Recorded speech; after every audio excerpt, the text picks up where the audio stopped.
Welcome back. It is the fifth session of Prophets, Priests, and Prompt Engineers, a conversation around AI and the church here on ChurchX. Glad to have Charlie and Brian here with me. We may be picking up some more friends along the way. I see we've got someone coming in right now. Richard is on his way in. But welcome to a conversation. This month we ran a little bit later than we'd intended to, and we got delayed yesterday by some technical difficulties on my end. But glad to have everyone here in the in this conversation. This month we're technically having the conversation for March. And the conversation for today, we're looking at the idea of artificial intelligence and social justice, and how there is overlap. Where are the opportunities for growth? Where are the opportunities for churches to use artificial intelligence in helpful ways? Where are some of the ways that the church needs to be more cautious about what we're doing with artificial intelligence? And even some of these themes where this becomes a real issue and a real problem. And I like to say that in some ways, a lot of the things that the church can get worried about are not necessarily problems, but just issues that we have not always fully explored the ramifications of. And that's a big part of what we've been trying to do over the last number of months in this group, is take a look at what does it look like to use tools responsibly, and sometimes even asking the question, are we ready to use the tools responsibly, or is there still work that still needs to be done? So one of the approaches that I have always taken in all of this, and if you've spent any time around me when we've talked about some of these things, about AI in preaching, in pastoral care, so many of these things, I always like to look at this from a question of, well, what do these topics, what does it look like to do the work of the church without AI? And what are the ways that AI and computer technology can be used to supplement, and where things go from there? So maybe the first conversation starter is, what is it that comes to your mind when you think about the very topic of social justice? With or without AI, what does that mean, and what should the church be thinking about when we're thinking about a topic like this? Anyone got thoughts immediately off the top?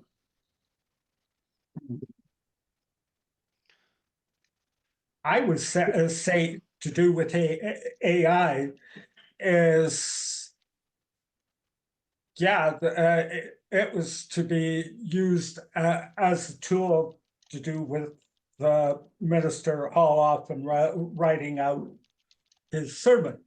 Yeah, that's fine. But you've got a bunch of people who are, pardon the expression, set in their ways not to use this tool, and you're basically sitting there scratching your head. Yep.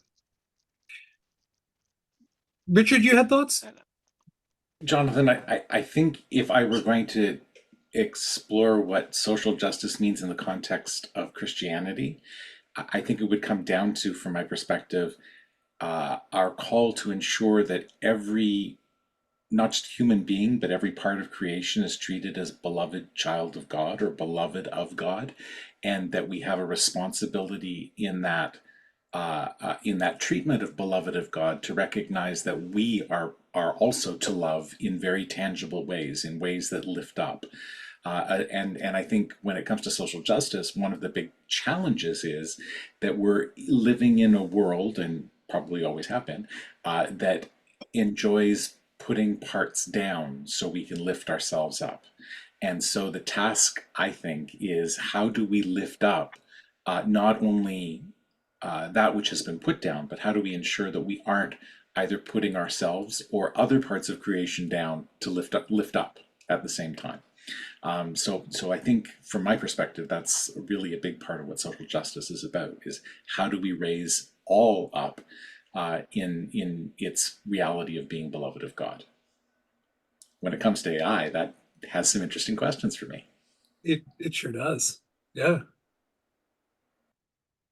And it does when we consider that what we're trying to do is to use what we say is the facade, or sorry, when we start talking about AI as opposed to, but with a Christian application, we're trying to reduce or if not eliminate systemic biases that are really, pulling us back and saying, okay, well, there's nothing we can do about it. You got to get that. And the answer is that no, we think that an AI will logically remove biases, and yet when you think about the YouTube that or the TED Talk that you recommended, Jonathan, and there are others out there, the fact simply is that the biases can in fact be far more programmed into the AI because systemically they are there, and the AI will not actually question them. Whereas we as humans will do that, and we will once in a while just kind of stand back and say, like, what is this about? Like, what is this? What is worship about? What is our call about? And not just saying, okay, well, this is the way we've always done it. Mhm. Mm. Yeah, Jonathan, good morning, folks, from Kamloops, British Columbia. Jonathan, I am loving this. I think this is the first time I've seen you on a talk, Richard. Yeah, I don't remember seeing you before. It's nice to see you anyways. And I hope you're enjoying it in Burlington. I had a really interesting experience with my congregation. I am loving this. I am actually using Chat GPT. I had even a presentation on AI. For the Easter, I had 3 people, though, very upset with me. Andrew is not working hard. I'm cheating. I'm using Chat GPT to do the hard work of a minister, and that's not good. I'm not being authentic. I'm just copying other people's work. I'm going, wow, very, very interesting reaction. So I thought about, social implications. I was also told that in these 3 letters, I need to be mindful of the age of the congregation, which I'm not. So I explained to them that this is a tool. It's like the New Interpreter's Bible. Okay, there's no one gets upset that I use that for my sermons. But yeah, I've definitely bumped into a hornet's nest. So I'm trying to tell the congregation it's a learning experience. Some people it's no problem, but I'm having a mixed reaction. So that's been my experience. I'm going to continue to use it, and I'm going to tell them, folks, I just don't copy verbatim what ChatGPT tells me or the other tools, but I use them as a basket, which helps me do my job, take the mission and vision statement of Kamloops United Church forward. So that's the current challenge I'm experiencing, but I'm not running away from AI. I don't know what's out there, and I'm going forward. Hallelujah. I think if there's something that sort of ties a lot of what I'm hearing from those of you who've shared some thoughts so far, between Charlie, between Richard, between Andrew, this notion of I'm struck on the idea of older folks who don't always understand exactly what's going on and may get the wrong idea about what's happening when the church is using AI, and the sort of biases that can come into play there. That to me is kind of a reminder that older members of our congregations can sometimes be marginalized, or can certainly feel like they're marginalized groups, especially as the world is changing in new and startling ways, and all of that. And I think that to come back into Richard's point, there is a sense that we do really need to hold up everyone together. That to my mind, the idea of social justice is around removing those systemic biases, but really it's about equality. It's about making sure that everyone has, in Richard's sense, making sure that everyone is treated as as a beloved child of God. And the ways that we can make that work, and the ways that when AI becomes a stumbling block that holds other people back, or makes a, is a real concern for people who think that something nefarious is happening, or something, or that the clergy are getting lazy and weak. We'll talk about this as a tool, but I mean, clearly you can use Google as a tool. And once upon a time, not all that long ago, people were, startled and amazed at the idea that you could just Google things instead of doing the hard work of digging into commentaries and doing it in the analog way. And so I think that I think that as a general rule, we have been able to use the wider sense of information that is on that is on the World Wide Web right now in ways that are helpful and are generally accepted.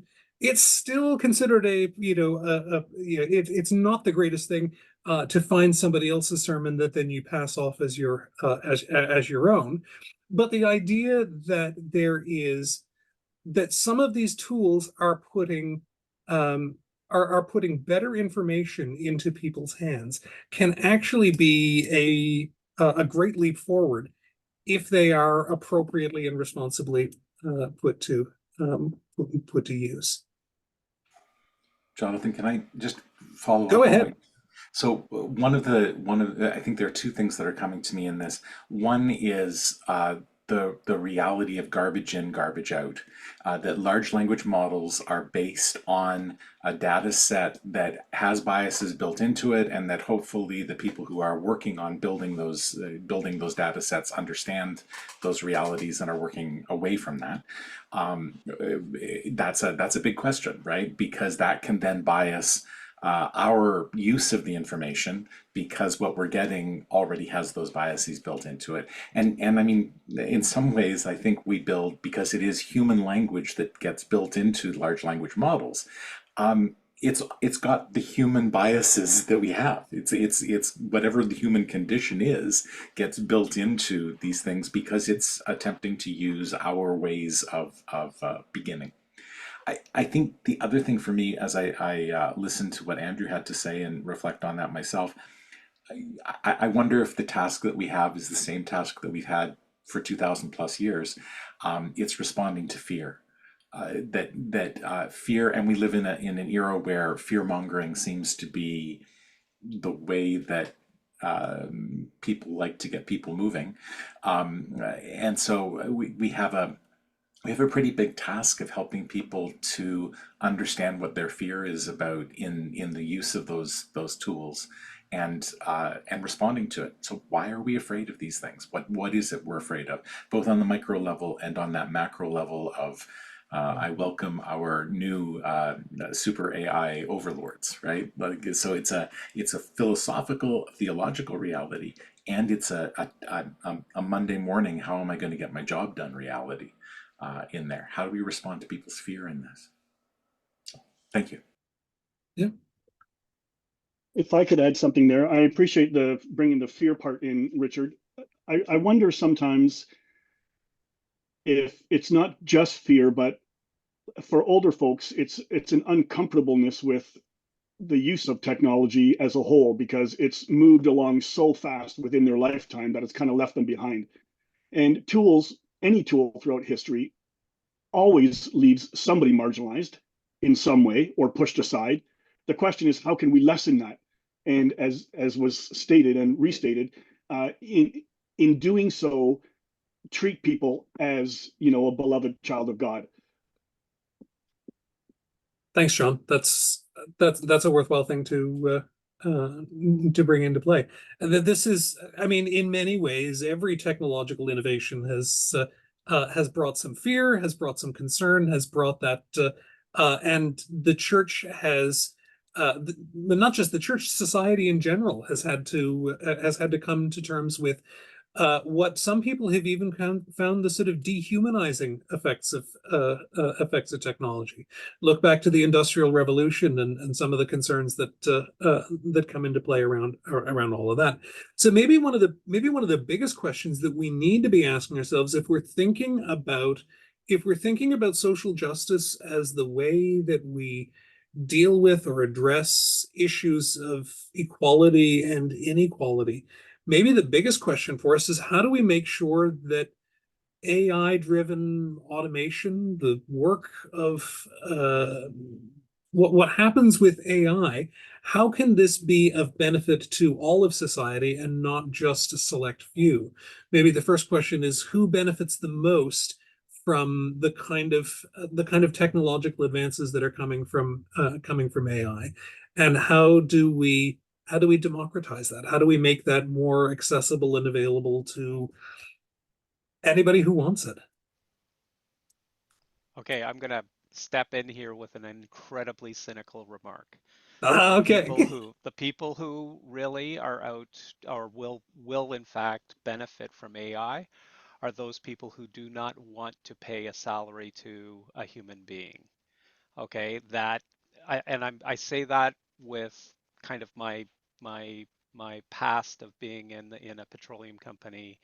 I know exactly where things will be created and developed with respect to AI and in terms of, that particular industry. And I know that the motivation really is to reduce the amount of money that is going to people rather than processes, because you can always govern a process. You have challenges inspiring and motivating people, and then it's harder on the bottom line to have people on the bottom line. Mhm. So um, that technically is what's going to probably move AI the most. It's like, and so when we think about the church, on the other hand, okay, I would end up saying, well, it can, and especially with social justice, what it gets back to is like, will we be using it to try to if we have a team and sort resumes, or as we saw in that Amazon example, or would we be doing are we going to be doing something that, with respect to social justice, be able to really say, okay, we are actually going to go deep into ourselves. And I like the way that sorry, I can't recall how to pronounce her name, but she said AI isn't just that opportunity for us to go big and to try to forward ourselves into the stars. It's actually for us to go deep into ourselves to really say what is of value. And maybe that's the other part of AI that we are missing, which is that we should be out there trying to express ourselves in our deeper sense and making that available for everyone on the earth to really see, so that that will be scraped by the AI in order to build part of its development in that case. And that brings about the benefit of AI to the social justice of the world. I say that as a pipe dream, probably, or some form of hope. And again, I kind of get right back to that. Hope is where if we just use that word alone, we can actually get ourselves. If we can build that in to how we express ourselves and express things to our AI partner, we probably will find life actually is a little more richer in that sense of love, community, and God. That's just, and again, like I said, I'm probably way out there with that thinking. If I could jump in for a second, I find it interesting, like on a micro level, I'm wondering about the use of AI, and it works with social justice amongst many other fields, of course, but the analysis of data. So I work for a regional council, and I'm thinking about forms that we put out that collect a whole pile of information, and then we try to collate it and do it all. And yet I know that, AI can do a summary of all of that information, and you can ask questions about that information across multiple platforms to have, like, that saves so much time, right? So I wonder about how it can be used to save time for those people who are doing the work of social justice or the work of other things in that kind of information gathering and analysis way.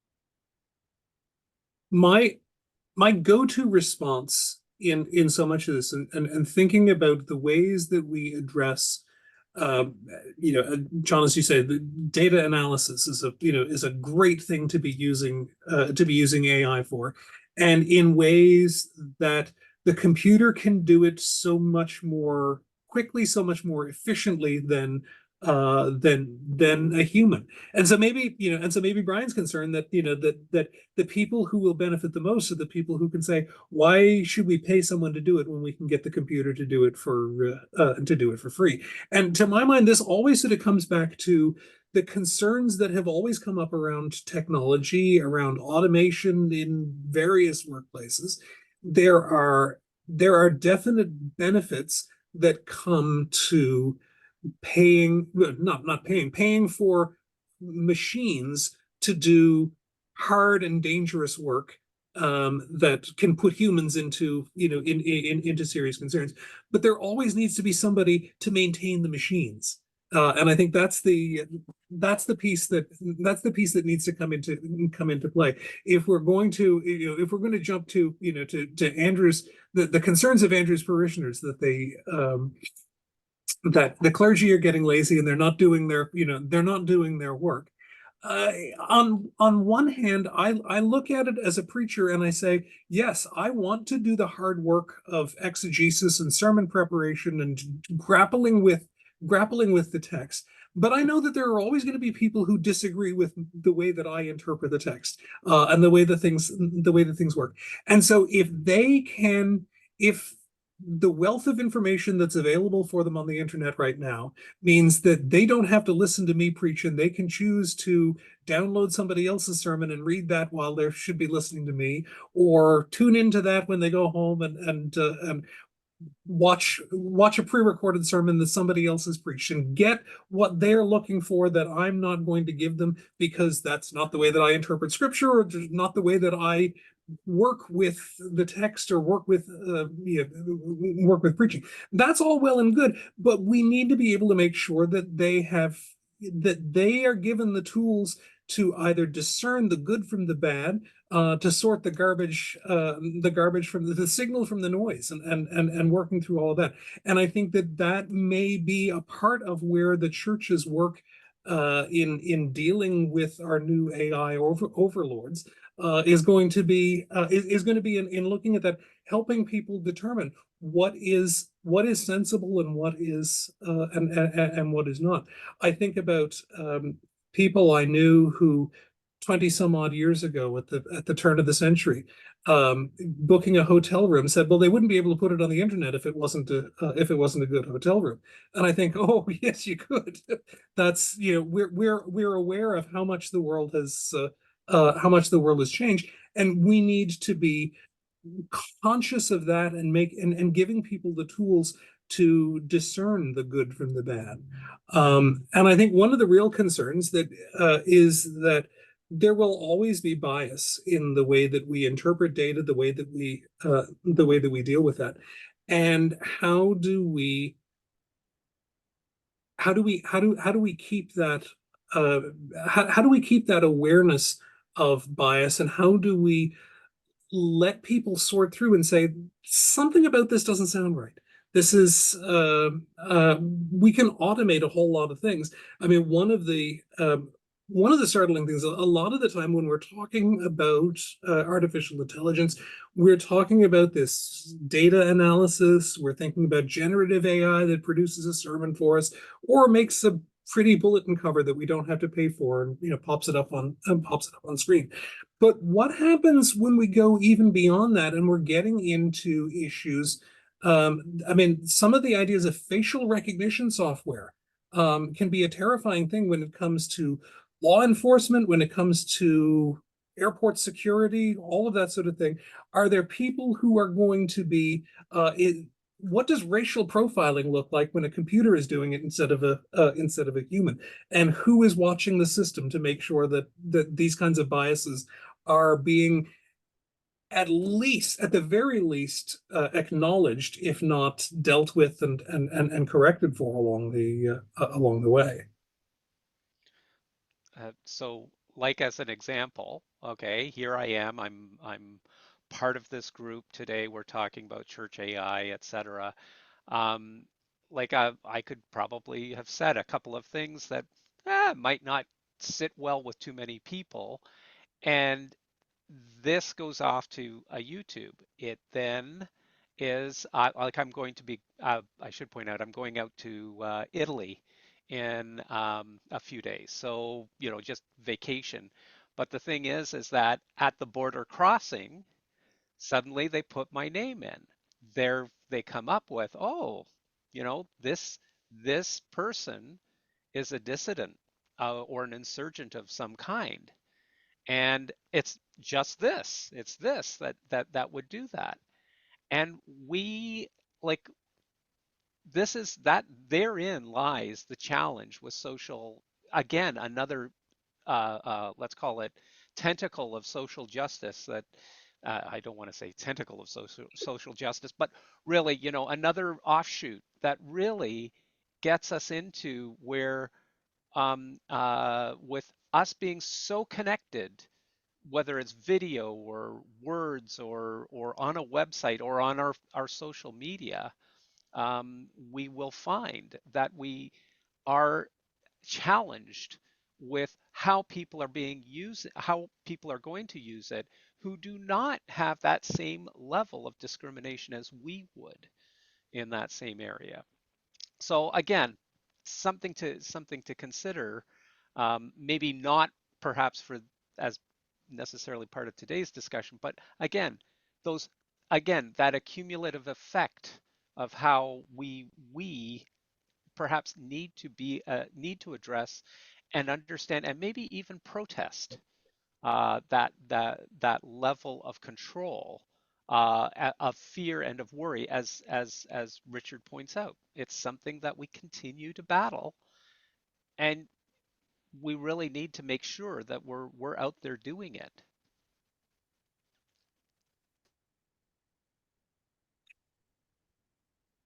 We've talked about the negative concerns and the fears. Are there positives that come into play as well? Even qualified positives.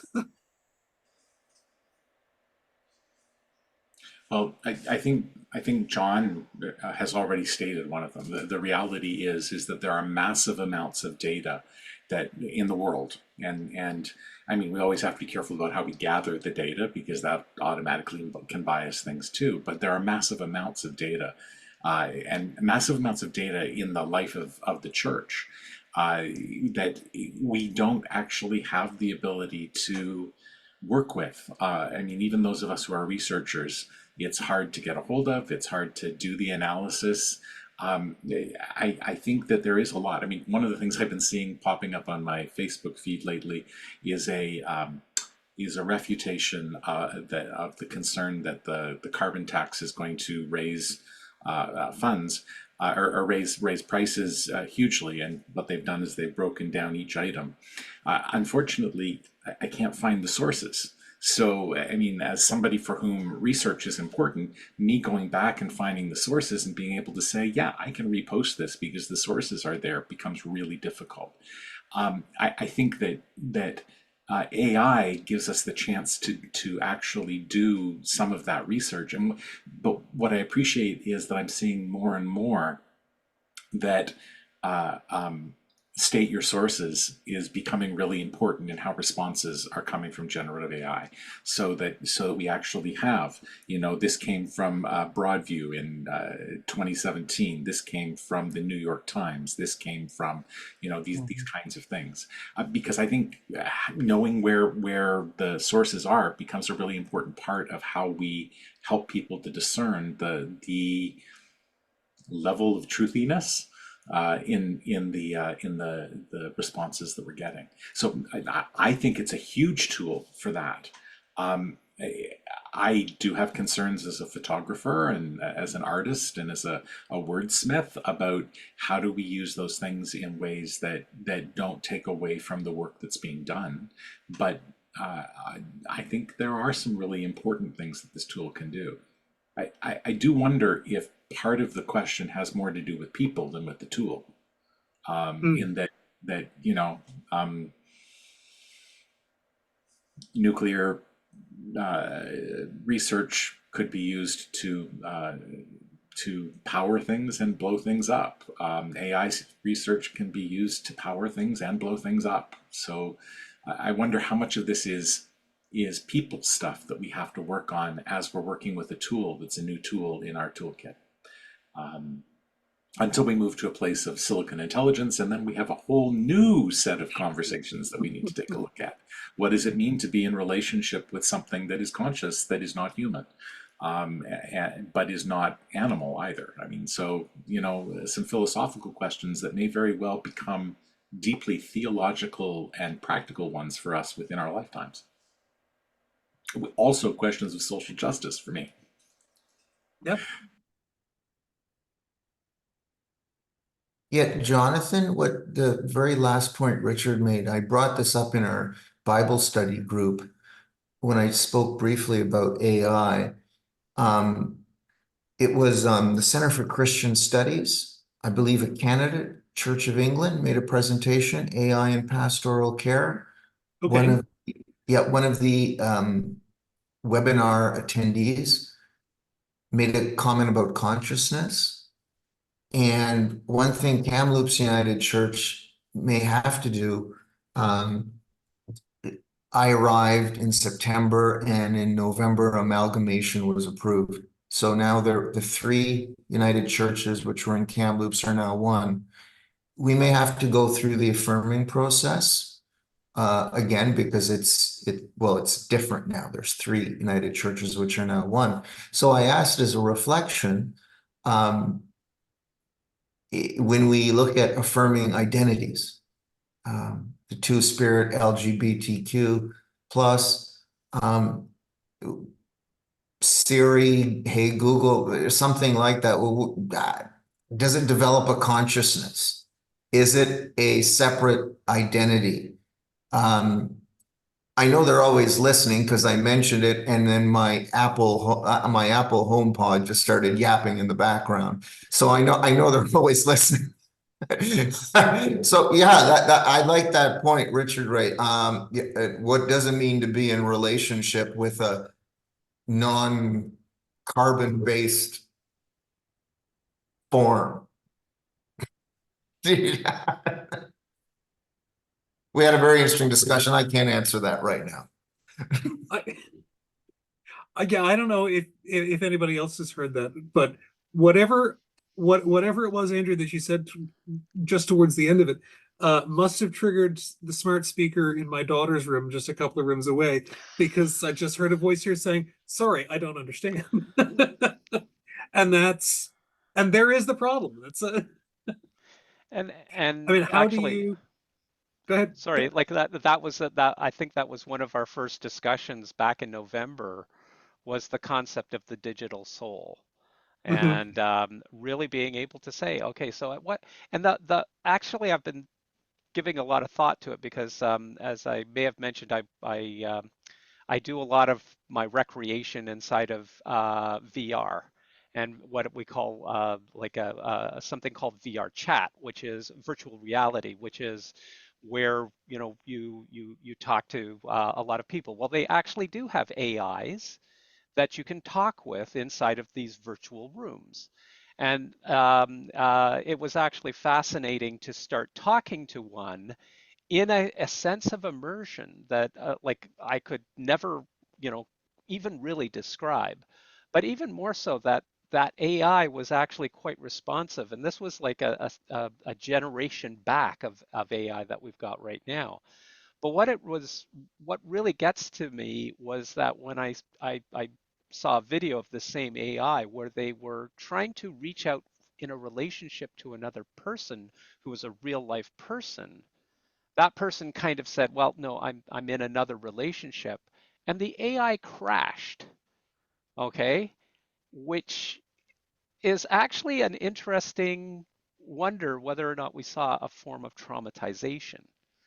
And it left a whole lot of questions because they couldn't actually go back and re-engineer what it was that took place at that point.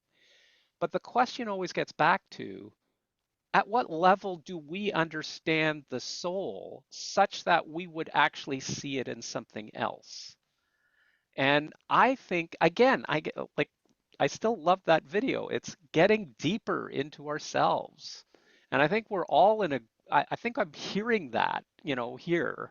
We we need to, and I say deeper into ourselves, but really deeper into God as to the fact that, you know, we were created and we are creating, and maybe we are creating on, I will say simply, we are creating on behalf of God, just as we create, you know, a beautiful piece of artwork that really brings out a holy sense of something to some people. Well, now maybe we're doing exactly the same thing with AI in that same way. And when we get into that world of digital soul, how does that actually, without excusing the pun, flesh out? Okay, so that would be just my 2 cents on it.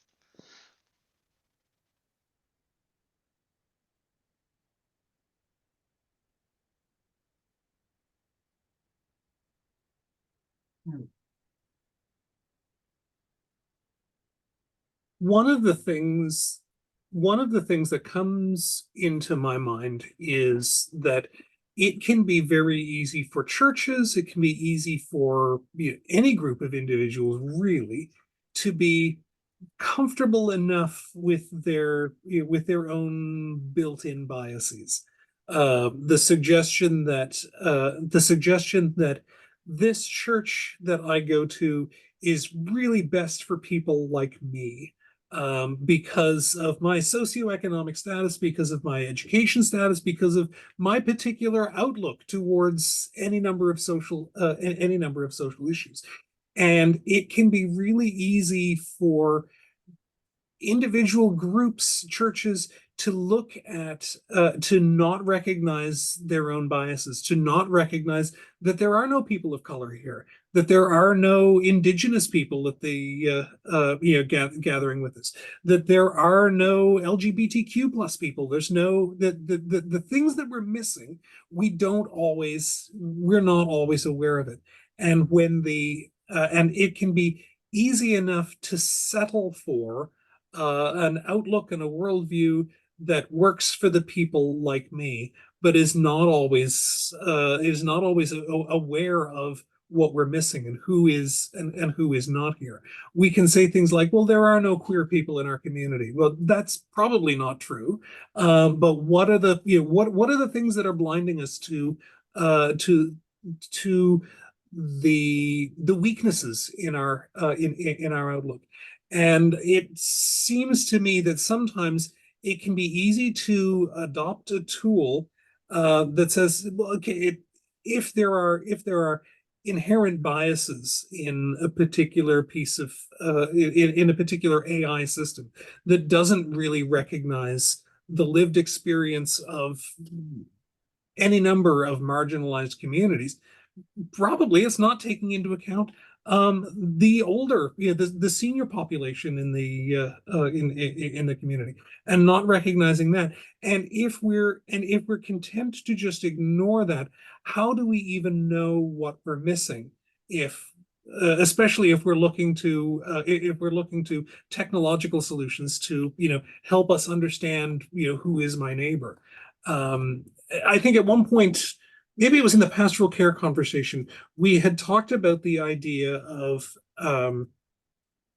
using AI models to practice pastoral care, not to provide, but for those who are on the service end, so to speak, to practice their own pastoral care skills, interacting with hypothetical situations. But again, they're not really dealing with real people. They're dealing with with the construct of a person coming looking for spiritual guidance that I have created, or is an amalgam of how the large language model has been trained. And maybe the question is, are we aware of the limitations? And just because the computer can interact with us in a conversational way, what happens when we lose sight of the fact that this is not another person that we're talking to? This is I think that we're all probably old enough to remember, like way back in the days, Talk to Eliza. These, I'm getting some sort of some recognition where if you just say something that that Eliza didn't understand, she'd say things like, "Can you elaborate on that?" And just keep and keep the other person talking, and was not going to pass any Turing tests, but the sense that it may take a while sometimes. I think about Brian, when you were talking about the idea of interacting with an AI in a virtual reality setting. How much do we know that we're talking to an AI, and when do we think that we're talking to a person? I have thought about it in terms of, I mean, one of the things that if we're thinking about raising people up and making, and giving people access to the same sorts of resources that everyone else has, it can be an incredible gift to. I mean, I've thought about my time in parish ministry and the numbers of people who would call and say, "I hate to bother you on your day off," or "I hate to torment you about this, that, and the other." Sometimes when they're looking for help, when they're looking for assistance, sometimes I thought, I bet a computer could answer these questions for you. I bet if you, having access in some ways, artificial intelligence and large language models give us the opportunity to offer support to people in a 24/7 kind of a way. But that only really works if they know that they're talking to a computer and not to a person. And I think there's a transparency that we're not always that we're not always good at doing. Richard, your conversations about your comments about as a photographer, an artist, a wordsmith, you've got concerns about how does the AI deal with that. I just saw a comment that a cousin of mine, who's an artist in Ontario, she can't stand AI generated art because she just sees it as purely it's a plagiarism machine. It's stealing the hard work of other people and passing it off as something that, as Brian says, you don't have to pay for. Now, on the other hand, I know there was a point a few months ago when Tay was here with us, and he said one of the great advantages of AI generated art is that you don't have to. You can create a scene full of children in your church without actually putting the images of real live children in the into the thing. I'd like to think that you'd be able to say down in the corner simulation, because we need to be aware of these sorts of things, and that's there's a lot of human engineering that needs to go on alongside of this, right? There's a lot of social engineering that really needs to be a part of our interaction with generative AI or other forms of AI, because so much of it is really about us. I mean, I appreciate that companies like Canon and there's a whole series of photography companies that are working together that will that are creating a way for their cameras to actually make digital stamps that are built into every image that a photographer takes, so that it can say this was an image taken by a human photographer, and they're building a standard around that, so that it does say this was created by Richard Bott. But I think there's a lot of human engineering. There's a lot of our social and you know, as ministers, things like how often do we pull a quote out of the air, not remembering where it's from and saying and not attributing it, right? I mean, AI has the ability to do that. I've used pastors.ai, which actually can take my sermon and rewrite it in the form of any one of a number of previous sermon writers over the last couple of centuries, which is really an interesting kind of thing. If I take something from there, I really need to say, okay, I was playing with this tool and this is what it gave me. Let's do some exploring around that rather than passing it off. And I think that's part of the reality when it comes to social justice. How are we being clear about the tools that we're using? How are we being clear about what is important in this moment? Yeah, interesting stuff.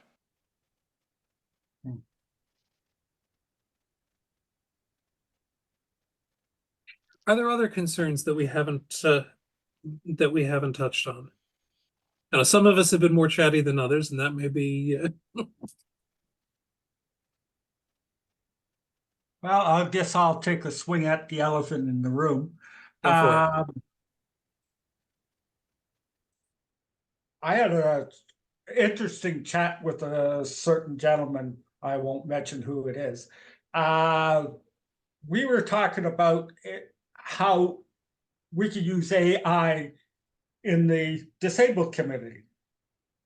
I happen to work with the disabled community for the last 36 years.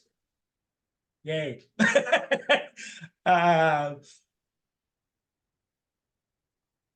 I put out an idea that you have a certain percentage that does not verbally say anything. And I says, well, why don't you, could we put AI into that little box and see what happens? So we had a discussion back and forth about that idea. Quite interesting.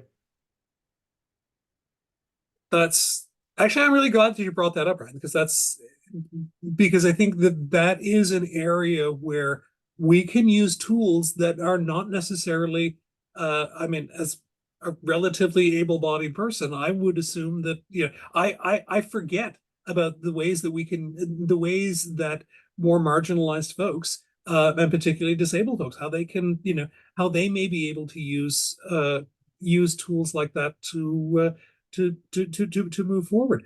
I've thought about it in terms of I've thought about it sometimes in terms of thinking about seniors and thinking about some cognitive dementia issues. Sometimes when you ask the AI, explain something to me like I'm 6 years old, that can be incredibly patronizing sometimes, but sometimes can be a really helpful tool for helping to start things off on on a common level of assumption. Even if I'm going to explain something to my aging father like he's a child, that's not always the most helpful thing. But if it can help establish a baseline that this is where we can start from and go from and go forward from there, that can be a tool that moves towards something better than just trying to struggle through on my own.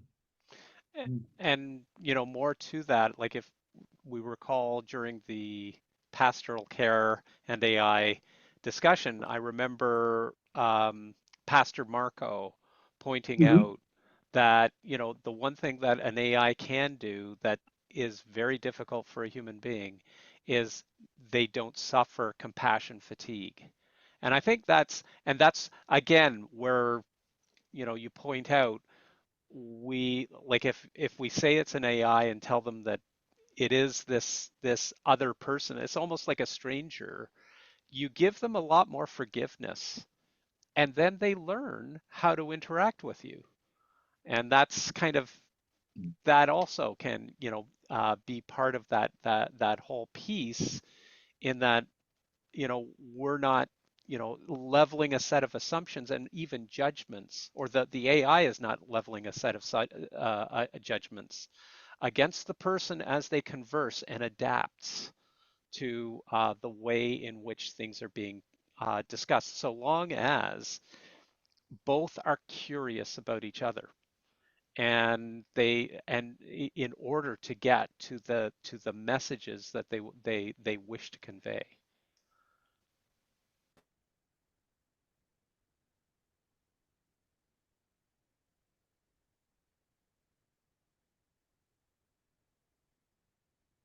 How about the privacy concerns?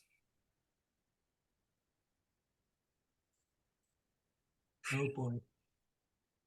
We I already touched don't have privacy. Yeah, I touched Hmm? on that with the video going off to border services, okay? But yeah, you're absolutely right, John. We do not have privacy. I don't know, and the internet has made it impossible to have privacy now, I think, in my opinion. Um, you tap into Google. You want to keep um, your favorites on your phone at the same time as your computer. Done. You like, I don't know whether you know how CAPTCHA works. Okay, you go up, you click a button that says I'm not a robot. But by the way, how it does it, it actually says, okay, did you use a mouse? Does the mouse look like it could be a human? That actually can be replicated. So what happens next on Google? It goes back through your browsing history and it looks at every single website to see whether or not you look like a bot or you look like a human being. Okay, Yeah. so like we don't have any privacy. Sorry, I'm being cynical, but that's kind of that's the way it goes. That And raises a question for me, yeah, Brian, though. Like how how much happens in the background that we have no idea about, right?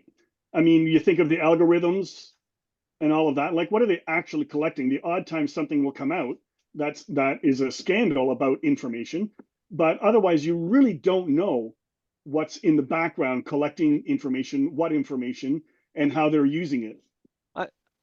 I, I hear you, John, and I just kind of feel like, but we sign into our social media, we sign into all these other different things, services that we get for free. They they get paid for how we do these things. The miracles take place on our computer. I'm going to say that as also a programmer, I can say that what we've got in front of us is an absolute what would be considered magic to somebody 20 years ago. Okay, and all of us probably could attest to that. Well, the thing is that that money is was gotten through the information that we gave them. And you're right. What is also happening in the background? Yeah, they're figuring out how to get us to vote a certain way. They're figuring out. Sorry, I got to stop this because I'm in a very bad space. I'm sorry about that. So I'm just going to say simply, you know, like we use a computer and we use the internet, it's there. And that's kind of similar to if I write something down, okay, if it's wrong, it can be taken as libel. And if I say something wrong, it could be taken as slander. So I should just not communicate. And that's not going to work for me. And I'm not going to let that happen. So I'm going to just take the risk. And I'm going to hope that, and again, I use that word too much, but I hope that we live in a world where we will actually stop and say, hey, wait a second, how is this working towards God's will? How is this working towards things that need the right things that need to be done? If that person at the other end doesn't believe in God, I have that hope because I believe that we still are human beings and we will recognize that we are all in this together. And yeah, it's kind of trivial that they're going to figure out what kind of color I like my sneakers, but at the same time, it does disturb me greatly that they're now pointing me to websites to engage me into talking about, firearm acquisitions and things like that, and try to figure out how I can, be persuaded in certain ways that other people are paying for. So I'll just stop there. I'm sorry. Like I said, I'm in a bad place sometimes. I I I hear you, and sometimes I think that the targeted ads and the algorithms that control the way that we interact with social media, and the way that we keep track with our friends on Facebook, Instagram, what have you, can be very much used for, I hesitate to say nefarious purposes, because sometimes it helps me find products that I didn't even know that I needed until I came across them, until they were advertised to me.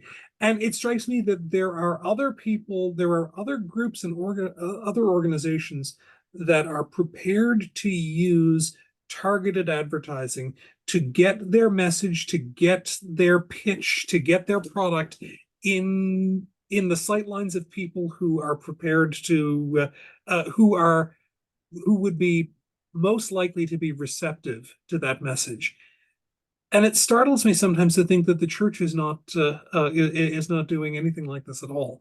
That we're not spreading good news through targeted advertising to people who particularly need it. Now, there may be some cynicism around that when the church starts advertising, people will assume the worst. But I think sometimes it's not a question of could we use the technology, but sometimes it's a question of, are we prepared to pay money to use the technology for that? And that can bring us right back to the original question of age and change, and why are we wasting money on this when we didn't have to do that for years. Richard, go. I think that also becomes a social justice question, as you're saying, because if you need money to pay for it in a way that your privacy or whatever, you don't have to give up as much information. I mean, people are paying with information, right? What is free is simply being paid for with data. And if we set it up in tiers so that I have the money, I can pay for the use of this, so you don't get to use my data in the same way or the same amount of data. I don't give you permission to do that. But my next door neighbor who doesn't have the money has to do that. Then there is a question of justice there, because they're who they are then becomes so much more of that known data stream simply because of an economic reality. So that's a pretty big social justice question for me there. Yeah, 100%. And we talked about this a couple of months back. Excuse me. We talked about this a couple of months back when we were talking about pastoral care. I think particularly around pastoral care bots, and whether churches can afford to pay for the ad-free version, or whether they or what or whether they're essentially selling church data to who knows what, just for the sake of getting cheaper pastoral care on the on that front. Yikes. But I think you're right. I think that there are social justice issues that come into play around what exactly does the what are we paying for? What are we, what can we afford? What can how is access being made available and being made equally available? Oh, okay. Go ahead. Yeah. Oh. We are just about running out of time, but I definitely want to thank all of you gentlemen for being part of this conversation here this afternoon. Next month, well, I say next month, but it'll be in just a couple of weeks' time. The fourth Wednesday of the month would be April the 24th. And assuming that my computer doesn't punk out on me like it did yesterday, fingers crossed. We'll assuming on all of that, we'll take another little look at AI and education is the next is the next tweak, which is another piece that I've got a real interest in. As something of a theological educator myself, and the way that we put the information into the hands of the whole people of God, there's great opportunities that come with AI, but as with everything else, opportunities come with potential drawbacks and potential opportunities for failure on all of that. So thank you so much for all of this. We'll see you in a couple of weeks' time. We'd love to be a part of this, and the conversation can continue, of course, in the forums. Richard, do you have a final? Actually, it's a question, Jonathan. You've given us the date. Can you just remind me what the normal time is? The normal time is 12 Eastern. Eastern? Okay, great. Thanks very much. Appreciate it. No worries. All right. Thanks so much for all of your time and your conversations, and we'll see you all soon. Bye-bye. Bye.